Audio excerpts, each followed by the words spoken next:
இந்த நியூஸை கேட்கும் பொழுது பாலாஜி முருகதாஸ்க்கு மட்டும் ஏன் இப்படிலாம் நடக்குது அப்படின்னு தோணுது. இன்னொரு பக்கம் இவரை பார்த்து சிரிக்கிறதா இல்லை இவருக்காக வருத்தப்படுறதானே புரியலையே அப்படின்ற மாதிரியும் இருக்கு. அப்படி என்ன நடந்ததுன்னு தானே யோசிக்கிறீங்க. எனக்கு என்ன தெரியும் கேளுடா. எப்படி இருக்கு? Thank you bro. Thank you bro. எல்லாரும் பார்க்க சொல்லுங்க. நல்லா சம்பளம் பண்ணிக்கிறீங்க. பாலாஜி முருகதாஸ் ரீசெண்டாக ஃபயர் மூவியில் நடித்தது நம்ம எல்லாருக்குமே தெரியும். பாலாஜி முருகதாஸ் யாருன்னு நம்மளுக்கு தெரியும்.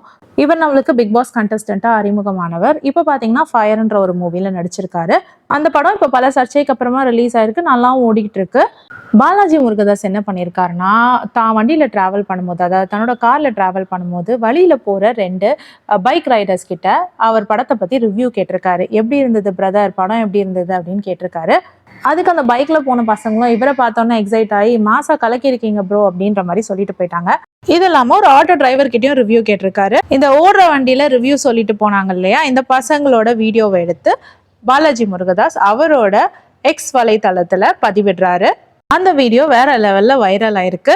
இந்த வீடியோ போக்குவரத்து காவல்துறையினரோட கண்ணில் படுது. சும்மா விடுவாங்களா? இந்த 2 பசங்களும் ஹெல்மெட் போடாம டிராவல் பண்றாங்க. அது இல்லாம வண்டி ஓட்டிட்டு ரிவ்யூ வர சொல்றீங்களா, இதோ பாருங்கடா உங்களுக்கு ஃபைனை போடுறேன்னு ஃபைனை போட்டுட்டாங்க. இந்த விஷயம் எல்லாமே சமூக வலைத்தளங்கள்ல எல்லாருக்கும் முன்னாடி தான் நடக்குது. இதுக்கு வருத்தம் தெரிவிச்சு சென்னை டிராபிக் போலீஸ் கிட்ட சாரி கேட்டு தன்னோட எக்ஸ் வலைத்தளத்துல சாரி கேட்டது மட்டும் இல்லாம இந்த 2 பசங்களோட ஹெல்மெட் ஃபைனை நானே கட்டுறேன்னு அவரே பொறுப்பெடுத்துக்கிட்டாரு.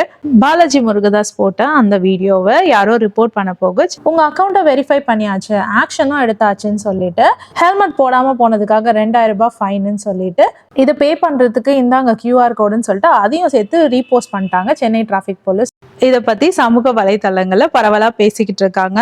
பாலாஜி முருகதாஸ்க்கு இதெல்லாம் தேவையா அப்படின்ற மாதிரி அதிகமான பேர் கிண்டல் பண்ணிட்டு இருக்காங்க.